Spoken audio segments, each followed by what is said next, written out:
Here we go.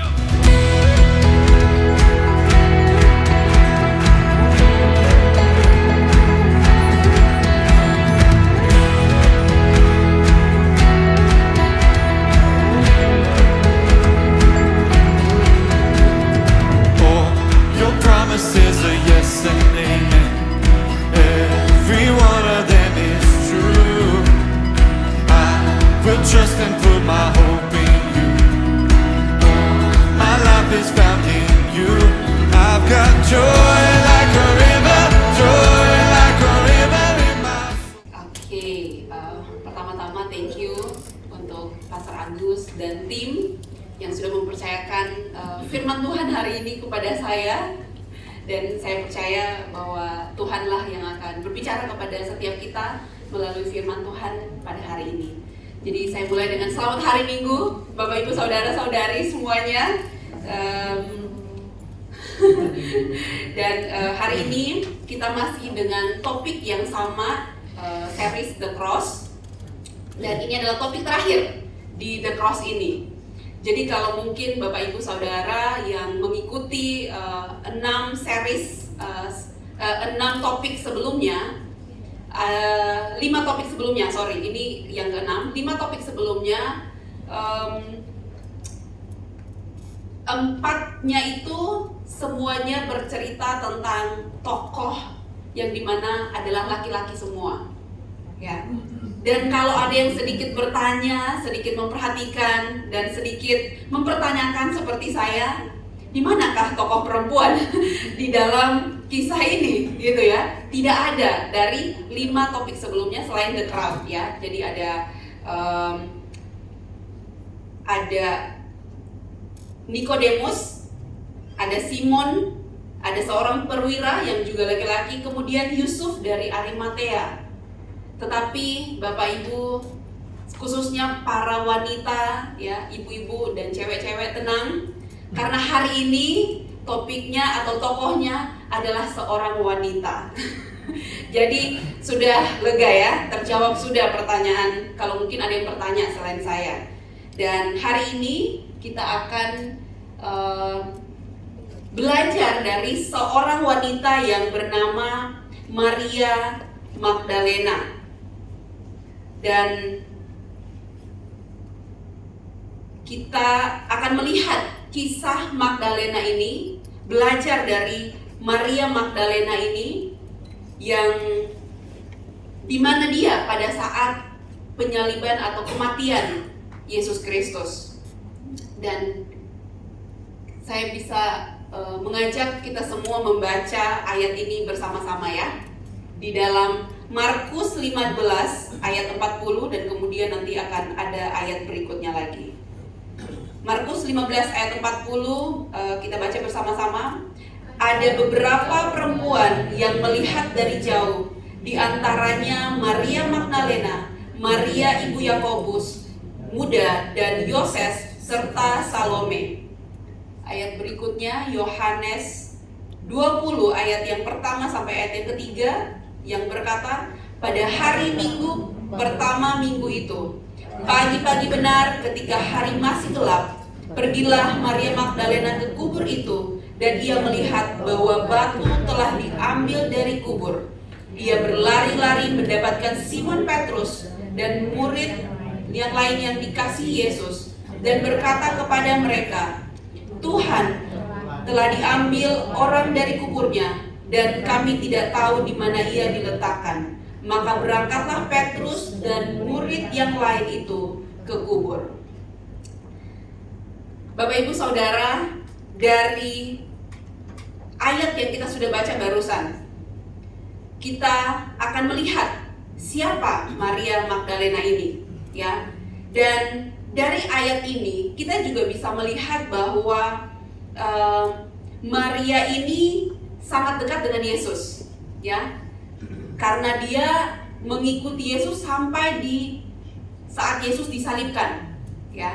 Dia walaupun dari jauh, ya. Kenapa saat itu jauh? Karena memang pada saat itu suasananya atau kondisinya bagi para orang-orang yang mengikut Kristus itu cukup berbahaya, ya, mereka dikejar, mereka dicari oleh orang-orang yang tidak menyukai Yesus, ya. Tetapi kita bisa melihat di situ bahwa Maria dan para wanita-wanita yang lain, mereka tetap berani untuk berada di lokasi di tempat di mana Yesus disalibkan, karena mereka ini menunjukkan kedekatan mereka dengan Tuhan. Dan di sini juga membuktikan bahwa mereka ini adalah saksi, ya. Maria Magdalena adalah saksi dari penyaliban dan kematian Yesus.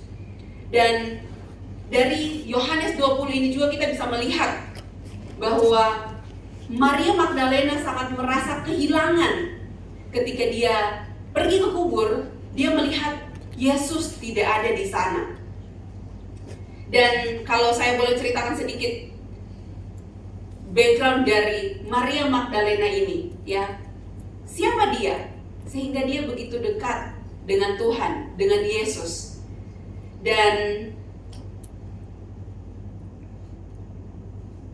seperti kita tahu nama Maria ini kita sebut Maria Magdalena, ya. Maria ini disebut Magdalena karena dia ini berasal dari satu daerah di sekitar Galilea, yaitu Magda, ya. Itu sebuah kota kecil di pesisir Danau Galilea, di mana di daerah ini tempat di mana Yesus itu sering mengajarkan firman Tuhan. Kemudian Yesus dia berkhotbah, ya, dan kemudian dia melakukan mujizat dan menyembuhkan orang sakit dan juga membebaskan orang-orang yang kerasukan roh jahat. Dan Maria Magdalena ini menjadi bagian dari pelayanan Yesus ini. Dia disembuhkan, dia dibebaskan dari roh jahat, ya. Sehingga kita bisa melihat sebelum Maria Magdalena bertemu dengan Yesus, dia adalah seorang yang dikuasai oleh roh jahat, yang dikuasai oleh dosa. Sehingga kita bisa bilang bahwa Maria Magdalena adalah hamba dosa. Dan kita bisa lebih jelas lagi lihat di dalam Lukas 8 ayat 1 sampai yang ketiga. Saya bacakan Bapak Ibu Saudara.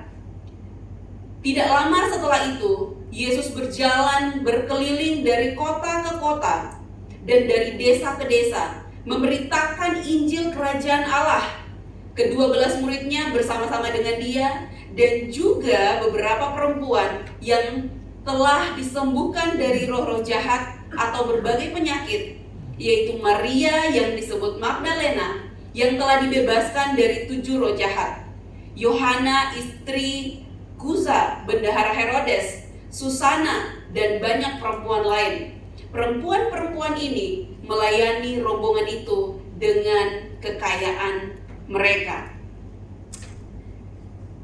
Bapak Ibu Saudara, satu hal yang cukup menjadi perhatian saya waktu saya membaca ini adalah ketika Injil memperkenalkan siapa Maria Magdalena ini. Bahkan secara, kalau kita lihat saja dari ayat ini, ya, ada wanita-wanita yang lain, tetapi mereka diperkenalkan atau dijelaskan siapa mereka hanya nama saja, ya. Tidak terperinci, tidak ada spesifiknya. Tetapi untuk Maria Magdalena sendiri ditekankan, bahkan di beberapa kitab Injil yang lain juga ditekankan bahwa dia adalah perempuan yang telah dibebaskan dari 7 roh jahat. Jadi Yesus membebaskan mereka. Saya Bapak Ibu Saudara, kalau, ya, kita misalnya ingin memperkenalkan seseorang, ya, ingin memperkenalkan seseorang kepada seorang yang baru. Contohnya mungkin saya membawa teman ke tempat ini, ya. Kemudian di sebelah saya ada Justin, sehingga saya ingin memperkenalkan Justin kepada teman saya itu, ya. Pastinya kita akan mengatakan namanya, ini teman saya namanya Justin, dia adalah rekan kerja saya, ya. Dan biasanya selain nama atau pekerjaan, kita juga akan menyampaikan sesuatu yang baik tentang Justin. Misalnya saya bilang, Justin ini hebat banget loh bikin kopinya gitu, karena saya tahu Justin bisa membuat kopi yang enak gitu ya. Dan saya bilang kalau kamu mau belajar kopi, belajar sama Justin karena dia jago banget bikin kopi. Jadi cenderung ketika kita memperkenalkan orang lain, pasti kita akan memperkenalkan hal-hal yang baik gitu ya. Tapi dalam cerita ini kita bisa melihat cara penginjil ini menceritakan tentang Maria Magdalena ini bukanlah hal yang baik ya, benar-benar hal yang ini bisa membuat Maria Magdalena malu gitu ya, karena dia dikenal sebagai seorang perempuan yang dikuasai oleh roh jahat gitu ya. Kembali ke cerita Justin tadi, sangat tidak mungkin ya, sangat aneh ketika saya menjelaskan memperkenalkan Justin, kemudian saya bilang contoh Justin ini dulu punya masa lalu nih, dia peminum alkohol berat gitu ya. Ini contoh contoh saja, Justin tidak pernah seperti itu hanya contoh. Dan tiba-tiba saya bilang ke teman saya, ini Justin teman rekan kerja saya, tahu nggak dia ini dulu peminum alkohol berat gitu ya. Pasti orang yang saya perkenalkan ini juga kayaknya itu sepertinya hal yang tidak perlu diperkenalkan deh kepada saya, karena aneh gitu ya. Karena ketika kita memperkenalkan orang, pasti hal-hal yang baik kita perkenalkan kepada orang lain itu supaya orang ini juga nyaman sama orang yang kita kenalkan, seperti itu ya. Tapi ada apa di balik penekanan tentang siapa Maria ya? Perkenalan tentang siapa Maria ini, Maria Magdalena ini. Kita melihat bahwa ketika dikatakan 7 roh jahat ya, benar-benar ini adalah satu kondisi, atau para ahli juga mengatakan ini satu simbol ya, di mana hal yang diderita oleh Maria Magdalena ini adalah satu kondisi yang sangat-sangat parah ya, adalah menunjukkan bahwa begitu hancurnya kondisi seseorang ini sehingga dia sampai dikuasai oleh 7 roh jahat ya. Dan Maria tidak bisa membebaskan dirinya dari kondisi ini. Dan dia sangat menderita, ya. Dia dibelenggu oleh dosa ini, dia dibelenggu oleh 7 roh jahat ini. Tetapi ketika Maria Magdalena bertemu dengan Yesus, perjumpaan dengan Yesus memberikan kebebasan di dalam kehidupan Maria Magdalena.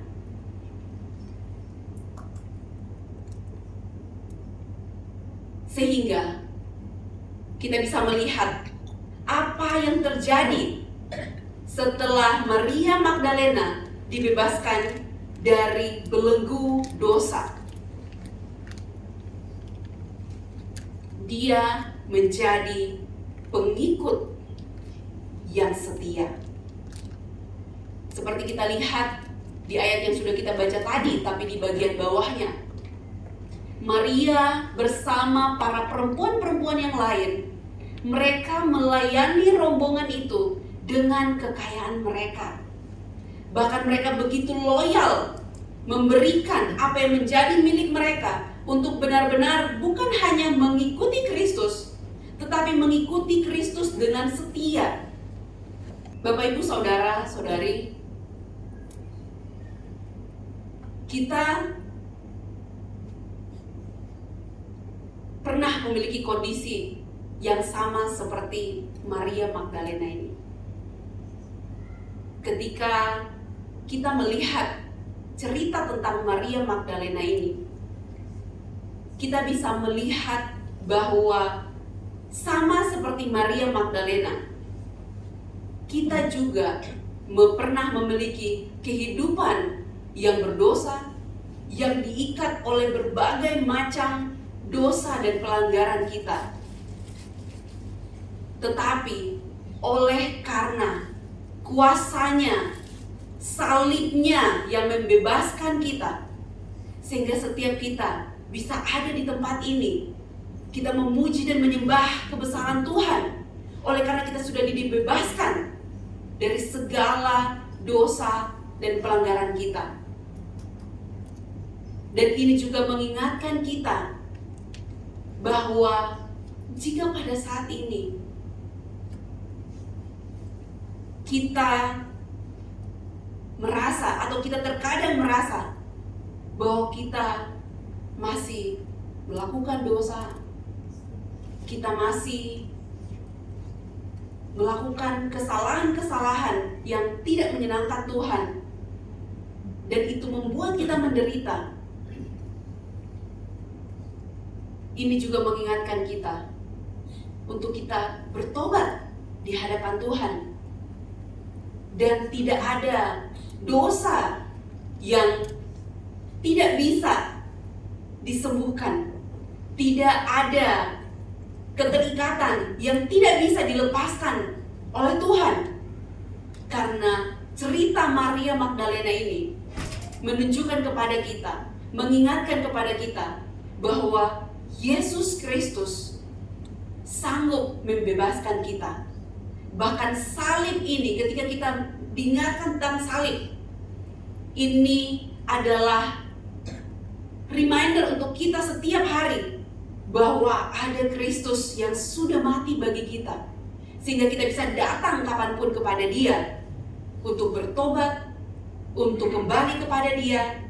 Dan sama seperti Maria Magdalena, dia menjadi pengikut Kristus yang setia, bahkan setia melayani Yesus, ya, karena dia sudah bebas. Dia tidak dibelenggu lagi, dia tidak dipenuhi lagi dengan kehakiman, dia tidak dipenuhi lagi dengan rasa bersalah, karena sudah ditanggung oleh Yesus. Saya katakan tadi bahwa Maria di sini menjadi pengikut yang setia, ya, karena kita melihat kesaksian ini. Bahkan kalau di Markus tadi kita bisa melihat kesetiaannya itu sampai pada saat Yesus disalibkan. Saya katakan tadi, masa itu adalah masa yang cukup berbahaya bagi pengikut Kristus. Tetapi suasana yang berbahaya itu tidak membuat Maria Magdalena dan perempuan-perempuan yang lain berhenti untuk mengikuti Yesus. Dan kita juga tahu bahwa pada saat itu banyak juga murid-murid Yesus yang melarikan diri.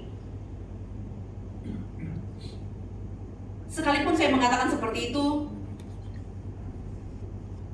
ada kondisi juga di mana Maria Magdalena bisa terdistract dengan kenyataan yang kemudian dihadapi setelah penyaliban itu, sehingga dia bisa melupakan firman Tuhan, apa yang Tuhan sudah sampaikan kepada dia.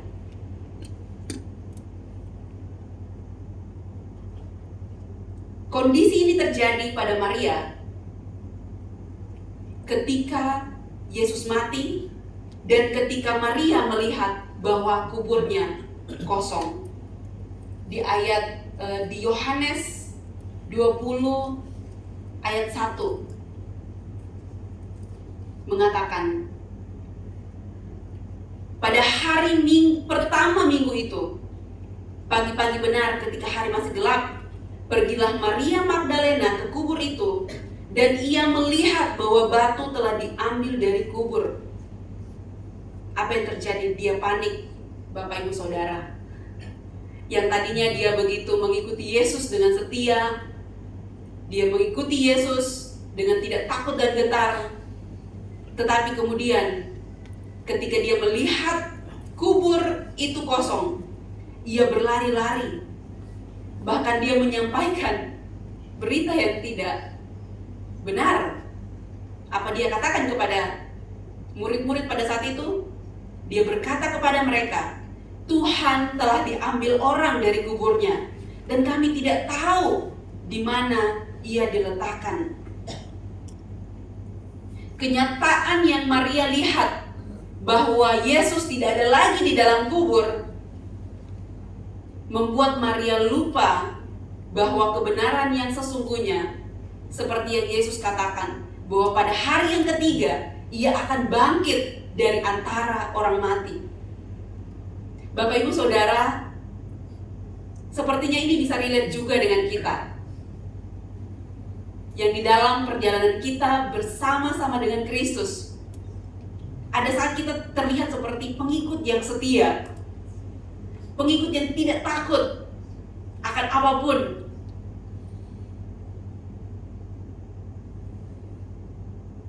Pengikut yang loyal, yang bermurah hati. Tetapi seperti Maria Magdalena,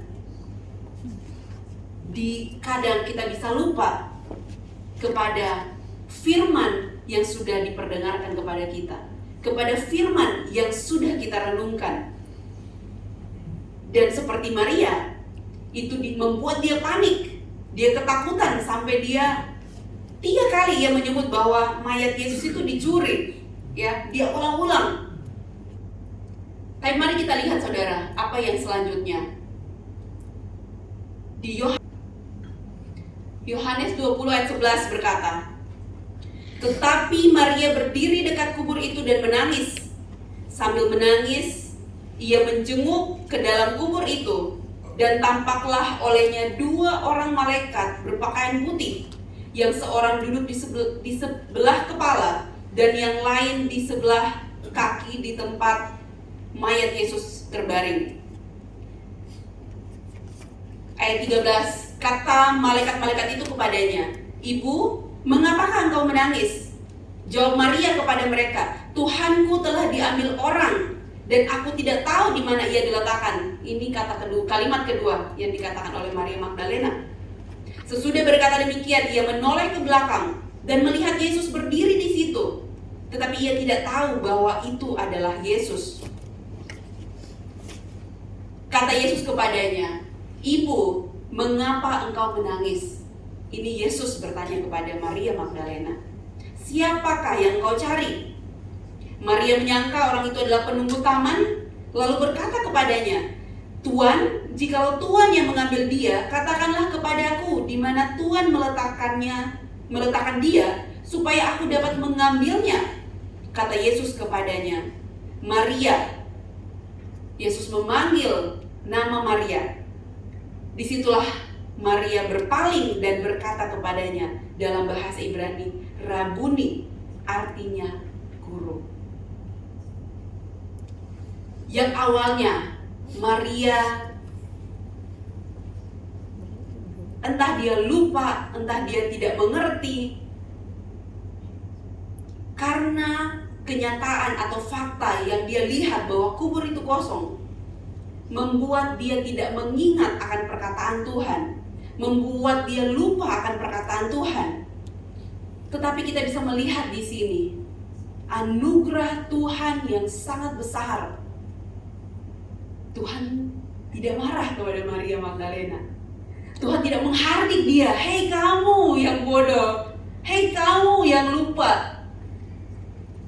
Tetapi Yesus memanggil nama Maria.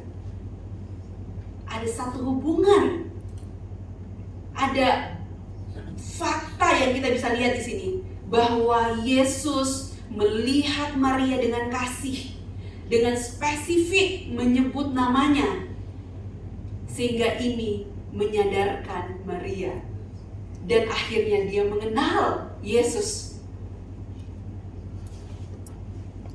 Inilah yang saya percaya juga mengingatkan setiap kita bahwa di dalam kehidupan kita sebagai orang Kristen, sebagai pengikut Kristus, ada masa di mana kita mungkin bisa lupa kepada perkataan Yesus. Kita tidak mengingat dia.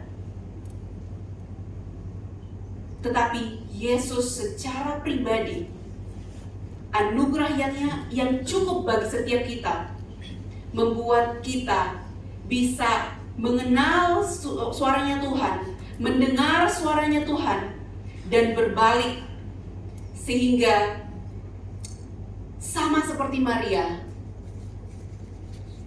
dari seorang hamba dosa, kemudian dia menjadi pengikut Yesus yang setia.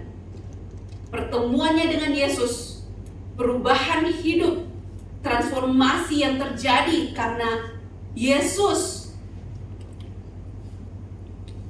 memanggil Maria, membangun hubungan dengan Maria, sehingga Maria menjadi pemberita Injil. Seperti yang kita bisa lihat di ayat berikutnya. Waktu Maria mengatakan Rabuni, yang artinya guru, Yesus menjawab.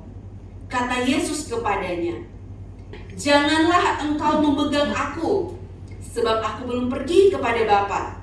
Tetapi pergilah kepada saudara-saudaraku dan katakanlah kepada mereka bahwa sekarang aku akan pergi kepada Bapakku dan Bapamu, kepada Allahku dan Allahmu.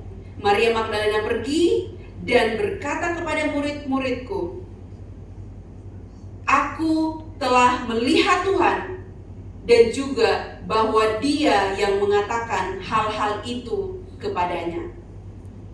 Setelah melihat Yesus dan berbicara dengan Yesus, Maria mendapatkan amanah untuk pergi menyampaikan pesan kepada murid-muridnya. Karena pada saat itu, murid-murid diliputi oleh ketakutan. Murid-murid sangat ketakutan oleh orang-orang Yahudi pada saat itu. Tetapi kabar baik ini memberikan sukacita bagi setiap murid-muridnya yang mendengar kabar baik ini. Bapak Ibu Saudara, dari Maria Magdalena kita belajar, dari seorang hamba dosa menjadi pengikut Yesus yang setia. Yesus tidak melihat siapa Maria, kondisinya, latar belakangnya, ya, yang mungkin bagi kita manusia, kamu tidak layak untuk pergi memberitakan Injil. Kamu belum saatnya untuk melayani. Tetapi dari cerita ini mengingatkan kita bahwa apapun kondisi kita, kita dipanggil untuk mengikuti Kristus, melayani, dan menjadi pemberitaan Injil. Kekuatan dari salib mampu mengubah Maria. Kekuatan dari salib mampu mengubahkan kita dari seorang pendosa menjadi seorang penginjil yang kesaksiannya membawa kehidupan dan harapan bagi murid-murid yang lain.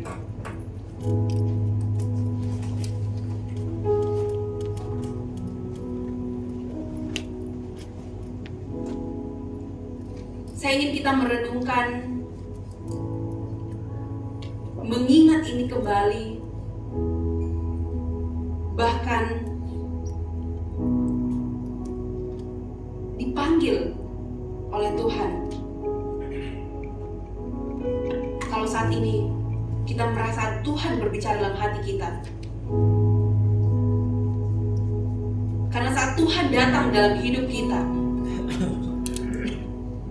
saat Tuhan masuk di dalam hidup kita, dalam hati kita, Tuhan sanggup mengubah apapun yang buruk menjadi kebaikan bagi kita.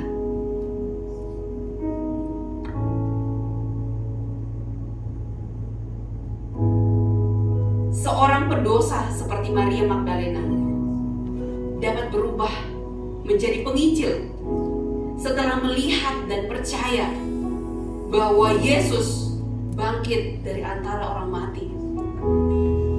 Ini bukan hanya sekedar cerita, Bapak Ibu Saudara. Ini adalah kebenaran, kenyataan yang menjadi pegangan hidup kita.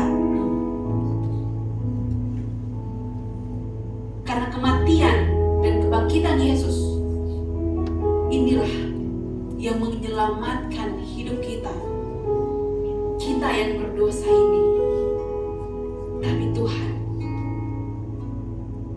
tidak pernah memalingkan mukanya kepada kita.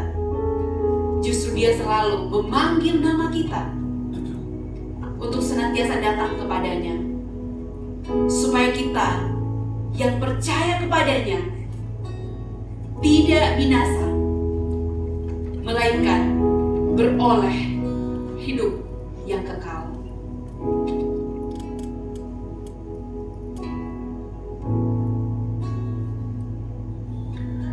Saya ingin mengajak setiap kita yang hadir di sini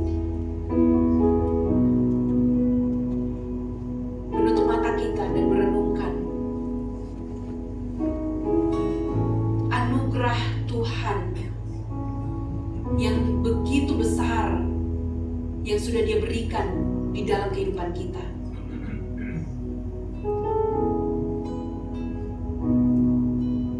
Biarlah kita diingatkan bahwa kita adalah manusia yang harusnya disalibkan karena pelanggaran dan dosa kita.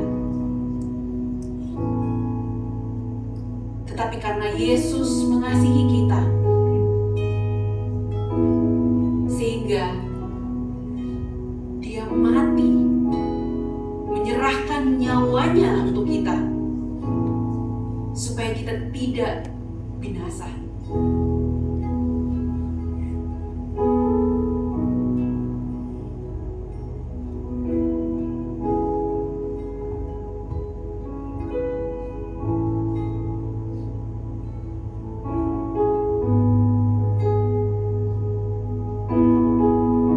Bapa, kami bersyukur kepadamu Tuhan untuk hari ini Tuhan. Biarlah Engkau Tuhan yang berbicara dalam setiap hati kami, menjamah setiap hati kami,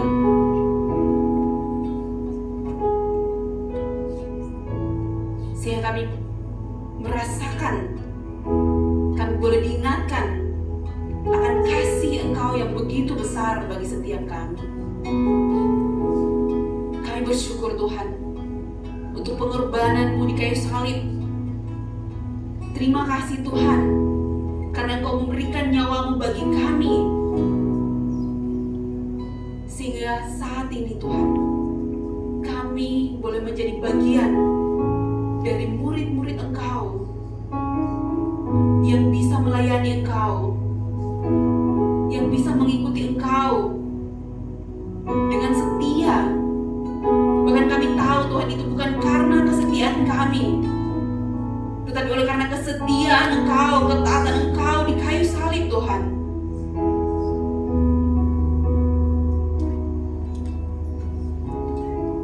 Dan biarlah Tuhan, apa yang sudah kami terima dari Engkau,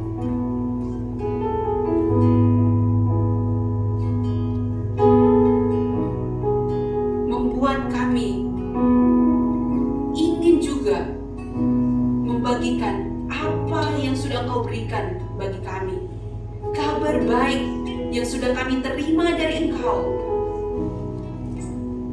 Kami juga bisa bagikan kepada orang-orang di sekeliling kami yang belum mengenal Engkau, sehingga ketika mereka mengenal dan percaya kepada Engkau, maka mereka pun akan menjadi bagian dari orang-orang yang Engkau selamatkan Tuhan. Terima kasih Tuhan. Kami menyembah Engkau Tuhan. Kami meninggikan nama-Mu Tuhan. Segala pujian, segala hormat hanya bagi Engkau.